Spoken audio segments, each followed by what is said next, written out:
Alright, we're going to get started on this lesson about graph theory, but before we get into any definitions or properties of graphs or anything like that, I just want to sort of motivate the study of graph theory by looking at a couple of problems that arise from everyday sorts of observations. They're kind of idealized observations, but nevertheless it gives you a basic idea about what graph theory is used for and where it came from. So first of all, this is called the utilities problem, and the idea is that there are three utilities, gas, water, and electric, and there are three homes, say on the same block, three homes right in a row, home A, home B, and home C. Well, for some reason, the homeowners of A, B, and C, they don't want their gas or electric lines to ever cross one another, and they don't want any of the lines to cross, in fact. And so we need to know if this is possible. And so we start out by, say, connecting gas to home A, gas to home B, gas to home C. That's good, nothing is crossing yet. Now let's connect water.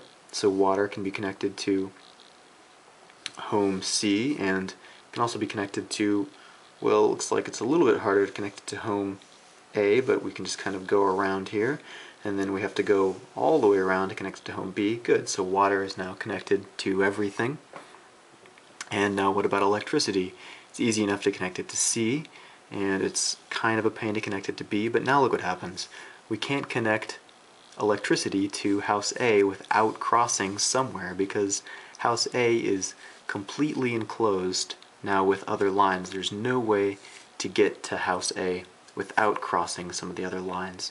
And this is the sort of problem that graph theorists often study. And just before, I said we wouldn't get to any definitions, but this is a basic idea of a graph. It's just a bunch of points and a bunch of lines that connect them. And that's fundamentally what a graph is, and it's a little bit more specific than that, but that's the basic idea. So another problem in graph theory. Okay, so let's say that these 6 points here represent 6 people at a party, and it turns out that either there exist 3 people at the party who all know one another, or there exist 3 people at the party, none of whom know one another, and it has to be one of those two ways, no matter what.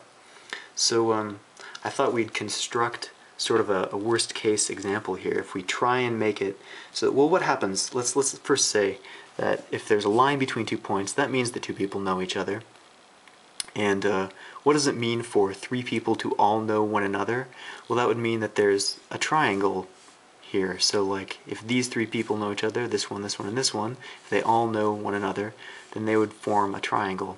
So what we're really saying is that if there is not a group of 3 people that know each other, there are no triangles among any of these points. So let's try and make the most number of personal relationships here between all of these people, such that there are no triangles whatsoever. So here's our first kind of run, and we look that we can't connect these 2 points because that would make a triangle, but we can connect these 2 points.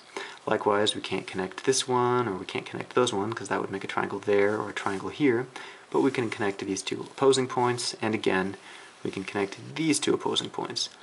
Now notice we don't care about the lines crossing in this example, and that brings us to another point. Oftentimes graph theory involves problems that happen in the plane, and so we need to think about the orientation of the connections in a single surface, but here it's not representing anything geometric, it's just representing relationships between people. And so here we have something that's as connected as it can possibly be, such that there are no triangles, right? If we make any more connections, a triangle will be formed. Like if we go from here to here, or here to here, or here to here, that'll make a triangle. So we're as connected as we can be without there being triangles.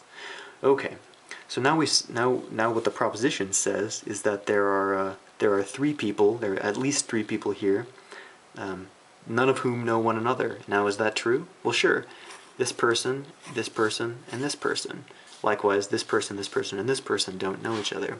This is kind of an anti-triangle because it's 3 points in this connected space that aren't connected to one another. So this person knows neither this one nor this one, and this one knows neither this one nor this one, and this one knows neither this one or this one. So there it is. That's another kind of problem that graph theorists often study.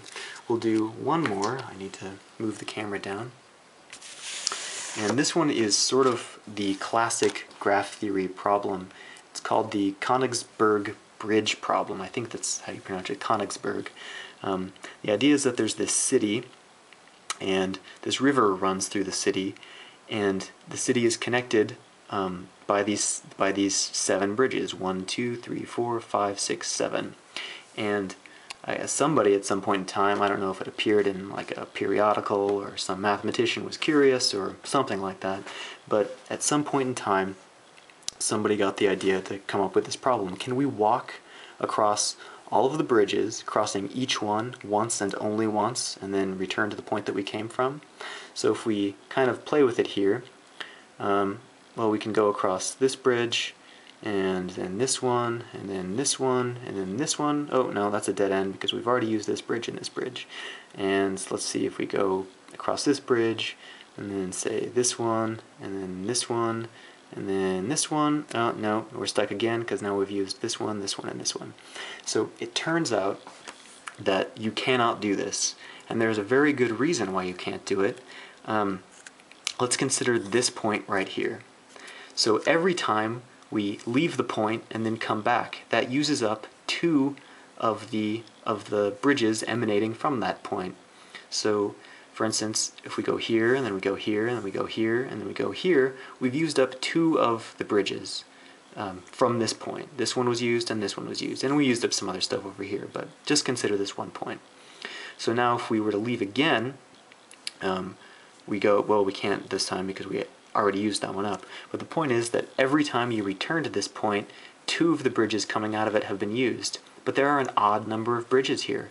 So no matter what, we can't, after we've used up 4 of these bridges, we can't ever come back to this point because we would have used up all of the routes already. And likewise, this one has 3 coming out. So if we were to start here, we could never come back after 2 because, again, we would have used up 2 bridges, and there isn't now a route back if we leave again.